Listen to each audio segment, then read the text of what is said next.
Bismillahirrahmanirrahim. Bismillah walhamdulillah wassalatu wassalamu ala rasulillah Sayyidina wa maulana Muhammad bin Abdillah wa ala alihi wa sahbihi wa mawalah. Rabbi shrah li sadri wa yassir li amri wahlul 'uqdatam min lisani yafqahu qawli. Allahumma aftah alaina hikmataka wa anshur alaina min khazaini birahmatika ya arhamar rahimin. Amin. Assalamualaikum warahmatullahi taala wabarakatuh. Apa khabar semua hadirin-hadirat yang berbahagia, yang sama-sama selalu menyokong aktiviti masjid Kampung Segelap. Alhamdulillah, terima kasih banyak-banyak atas segala sumbangan dan sokongan yang selama ini diberikan, yang dapat membuatkan masjid dapat terus melaksanakan aktiviti-aktivitinya. Alhamdulillah, terima kasih banyak-banyak. Hari ini saya menyambung pengajian kita dalam kitab Riyadhus Salihin jilid kita yang kedua, iaitu pada hari ini ada beberapa tajuk. Tajuknya dalam buku ini agak pendek-pendek, kemudian insya-Allah dapat saya satukan kepada satu bidang, iaitu tentang keharaman bagi seorang itu, misalnya dari sudut tutur kata kita. Pertama sekali kita nak pergi dalam bab sebelumnya, yang pada minggu sebelumnya kita sudah pun membahaskan dalam bab kita dilarang untuk memaki ataupun tidak berkata tidak baiklah tentang angin yang berlalu, hembusan angin. Jadi kita dalam keadaan masa sekarang ni itu kena banyak-banyaklah membaca apa yang Nabi ajarkan kepada kita pada minggu lalu. Saya sudah terangkan, iaitu bacaan dia, Allahumma inna nas'aluka min khairi hazihi rih wa khairi ma fiha wa khairi ma umirat bih wa na'udzubika min syarri hazihi rih wa syarri ma fiha wa syarri ma umirat bih. Itu kalau kita ada angin yang bertiup kencang, kita digalakkan untuk membaca doa tersebut, minta kebaikan daripada angin tersebut dan minta dijauhkan daripada keburukan angin tersebut yang dihantar kepada manusia. Kemudian kita pun pernah bincang dalam bab makruhnya memaki-maki ataupun bercakap yang tidak baik tentang penyakit panas ni. Jadi kerana penyakit panas ni, kata Nabi, dapat menyanyapkan semua kesalahan anak Adam. Jadi setiap penyakit tu banyak memberi penghapusan kepada dosa-dosa. Begitu juga pada hari ini, selanjutnya dalam bab 324, iaitu bab makruhnya memaki-maki ayam. Jadi ini kalau orang lah yang jaga ayam, biara ayam, sini Nabi berpesan, iaitu an Zaid bin Khalid al-Juhani radhiyallahu anhu qala Rasulullah sallallahu alaihi wasallam la tasubbud dika fa innahu yuqizu lis-salah. Rawahu Abu Dawud bi isnadin sahih. Iaitu dari Zaid bin Khalid al-Juhani, katanya Rasulullah sallallahu alaihi wasallam bersabda, janganlah engkau semua memaki-maki ayam, sebab sesungguhnya ayam, iaitu ayam yang jantan itu, membangunkan untuk solat. Jadi apa pun Nabi tidak sukalah kita suka mengutuk sana, maki amut apalah macam gini, angin pun kita tak suka, ayam bising-bising pagi-pagi pun tak suka, kerana ayam ni dia berkokok untuk membangunkan orang solat, kan. Jadi ayam ni kadang-kadang pagi dah bangun, kemudian cari rezeki, jalan-jalan, kemudian sebelum senja dah balik ke reban balik. Kadang manusia yang tak ikut peraturan dalam, iaitu kemudian seterusnya bab 325, iaitu bab melarang juga, larangan seorang itu mengucapkan iaitu kita jika dihujani dengan berkah bintang ni, bukan binatang, bintang ni. Jadi kita tengok apa yang dimaksudkan, iaitu dari Zaid bin Khalid Al-Juhani radhiyallahu anhu qala shalla bina Rasulullah sallallahu alaihi wasallam salat as-subhi bil Hudaybiyah fi isri sama'in kanat min al-lail falamma insarafa aqbala 'ala an-nas faqala hal tadruna madha qala rabbukum qalu Allahu wa rasuluhu a'lam qala asbaha min 'ibadi mu'minun bi wa kafir fa amma man qala مطرنا بفضل الله ورحمته فذلك مؤمن بي كافر بالكواكب فذلك مؤمن بي كافر بالكوكب وأما من قال مطرنا بنوع كذا وكذا فذلك كافر بي مؤمن بالكوكب متفق عليه. Disebutkan di sini dari Zaid bin Khalid radhiyallahu anhu katanya Rasulullah sallallahu alaihi wasallam bersembahyang salat subuh bersama dengan kita sekalian di Hudaybiyah, iaitu di tanah bekas terkena siraman air hujan dari langit yang terjadi pada malam harinya itu. Jadi tempat tu baru disirami oleh air hujan. Jadi Rasulullah pun bersolat subuh bersama dengan mereka di Hudaybiyah pada malam hari yang pada tempat yang semalamnya dihujani oleh dihujani oleh air hujan. Setelah beliau sallallahu alaihi wasallam selesai solat, lalu menghadap kepada orang banyak, kemudian bersabda, adakah engkau semua mengetahui apa yang difirmankan oleh Tuhanmu semua? Para sahabat menjawab, Allah dan Rasulnya itulah yang lebih mengetahui. Jadi ini adalah hadis qudsi, masuk firman Allah selepasnya, iaitu beliau sallallahu alaihi wasallam lalu bersabda, Allah Ta'ala berfirman, berpagi-pagi di antara hamba-hambaku itu ada yang menjadi orang mukmin dan ada yang menjadi orang kafir. Jadi berpagi-pagi itu lepas nampak kesan semalamannya, ada hamba-hamba Allah yang menjadi mukmin dan ada hamba Allah yang menjadi kafir. Adapun orang yang berkata kita dikurniakan hujan dengan keutamaan Allah serta dengan kerahmatannya, yang balik kepada Allah, hujan tu rahmat, balik kepada Allah, maka kata Allah, maka yang demikian itulah orang yang mukmin kepadaku dan kafir kepada bintang. Jadi itulah orang yang beriman kepada Allah, balik kepada Allah, dan kafir maknanya tidak percaya kepada bintang-bintang ni semua. Jadi kadang-kadang terjadinya ini, dapat ni, baru macam ni sebabkan yang inilah kita dapat ni, sebab kematian ni, menangislah bumi dan sebagainya, jadi disebabkan nampak bintang gitu. Jadi nak berdoa pula, ada yang ada apa niat ke apa lah, memasang niat dan sebagainya, nampak bintang kejora tu. Jadi itu semua tidak boleh, tidak ada kena-mengena hidup kita dengan pembacaan bintang-bintang ni semua. Adapun orang yang berkata kita diberi hujan dengan berkahnya bintang ni ataupun itu, maka yang demikian itulah orang-orang yang kafir kepadaku dan mukmin kepada bintang. Disebutkan itu, yang percaya kepada bintang-bintang ni beriman kepada bintang tu dan kafir kepada Allah Subhanahu Wa Taala, pasal tidak balikkan urusan segala kenikmatan ni kepada Allah Subhanahu Wa Taala, tapi balikkan kepada ada setengah mereka kepada bintang-bintang ni, amal nasib dan sebagainya. Tengok nasib tu naik ke, turun ke, mundur ke belakang ke depan. Iaitu keterangan di sini menjadi kafir kepada Allah kerana berkata sebagaimana di atas itu. Dia cakap ni semua dapat berkah daripada bintang-bintang ni lah. Jikalau ia mengimankan dengan sebenar-benarnya bahawa memang bintang itulah yang berkuasa menurunkan hujan, maka kafirlah dia. Dia menjadi kafir kepada Allah dan beriman kepada bintang-bintang tu. Kafir di sini dapat pula diartikan menutupi kenikmatan Allah yang telah dikurniakan kepadanya. Jadi dia tidak membesarkan. Adapun nikmat Tuhanmu hendaklah engkau zahirkan, sebut, kan? Jadi dia tidak balik kepada Allah, tapi dia balik kepada makhluk-makhluk ciptaan Allah Subhanahu Wa Taala. Ada yang dengan bintang, ada dengan yang kita cakap nampak bintang sikit, disebabkan ni.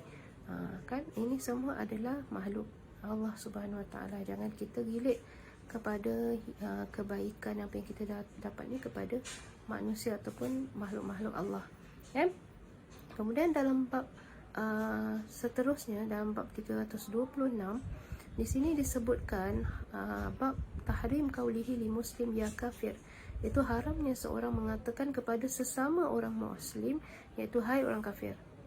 Jaga mulut ni kan. Dari sini disebutkan hadis pertama daripada Ibnu Umar radhiyallahu anhuma, qala Rasulullah sallallahu alaihi wasallam, idza qala ar-rajul li akhi ya kafir faqad ba'a biha ahaduhuma fa in kana kama qala wa illa raja'at alaihi.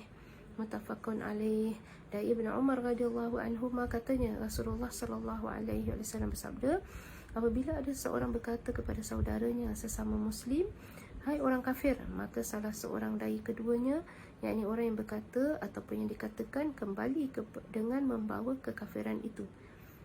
Jadi kalau kita berkata kepada saudara kita di sini sesama muslim, kita sebut kafir, maka salah seorang dari keduanya, iaitu yang berkata ataupun yang dikatakan, kembali dengan membawa kekafiran itu balik kepada diri dia.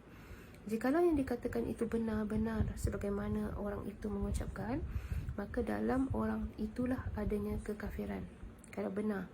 Tapi jikalau tidak, maka kekafiran itu kembali kepada orang yang mengucapkannya tadi.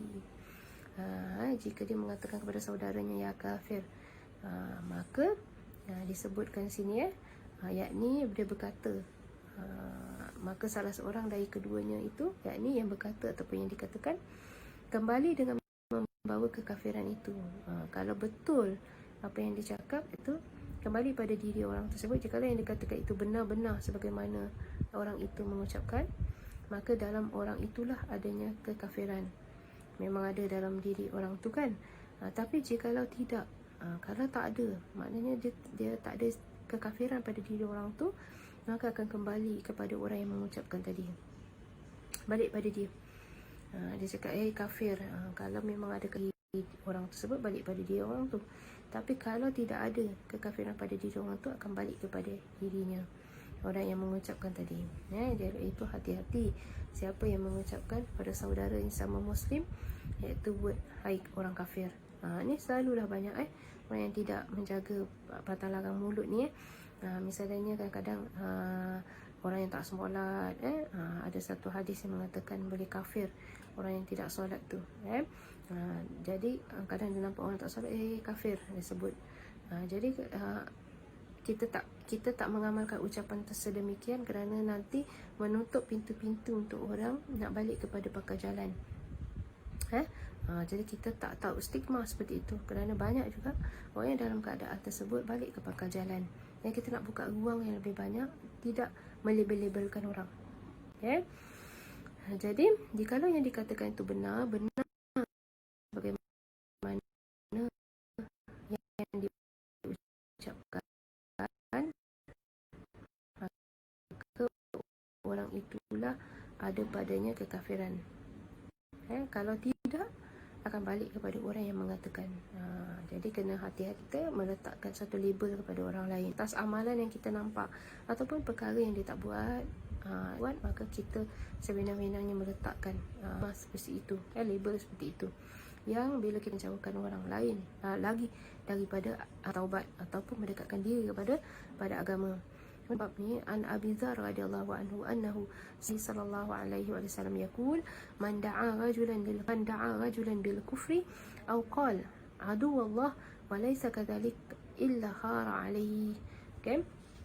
Disebutkan di sini dari Abu Dzar radhiyallahu anhu bahwasanya ia mendengar Rasulullah sallallahu alaihi wasallam bersabda, barang siapa yang memanggil orang lain dengan sebutan kekafiran ataupun berkata bahawa orang itu musuh Allah, padahal yang dikatakan sedemikian itu sebenarnya tidak, melainkan kekafiran itu kembalilah kepada dirinya sendiri. Macam orang panggil kafir ataupun musuh Allah, kan? Kerana geram ataupun tindakan-tindakan yang dia tak buat sebagaimana yang dituntut oleh agama, orang memanggil dia seperti itu. Maka padahal orang yang dikatakan tidak sedemikian. Kadang-kadang kita tak nampak dia punya kita tak nampak ibadahnya, kan? Ataupun kerana kita marah sangat dengan dia, maka kita sebut seperti itu. Dan jika keadaan itu tidak sedemikian pada diri orang tersebut, maka apa yang kita sebutkan tu akan balik kepada dirinya sendiri.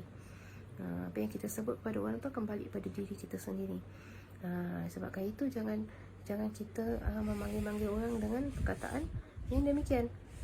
Begitu juga ada satu hadis lagi yang sebelah hadapan, iaitu yang kena mengena juga dengan panggilan-panggilan seperti macam ini, iaitu seperti bab 321, bab larangan memanggil orang fasik ataupun orang yang berbuat kebid'ahan dan yang semacam dengan itu, dengan ucapan kita Said ke Tuan kita, agung-agungkan dia, yang seumpama dengan tu.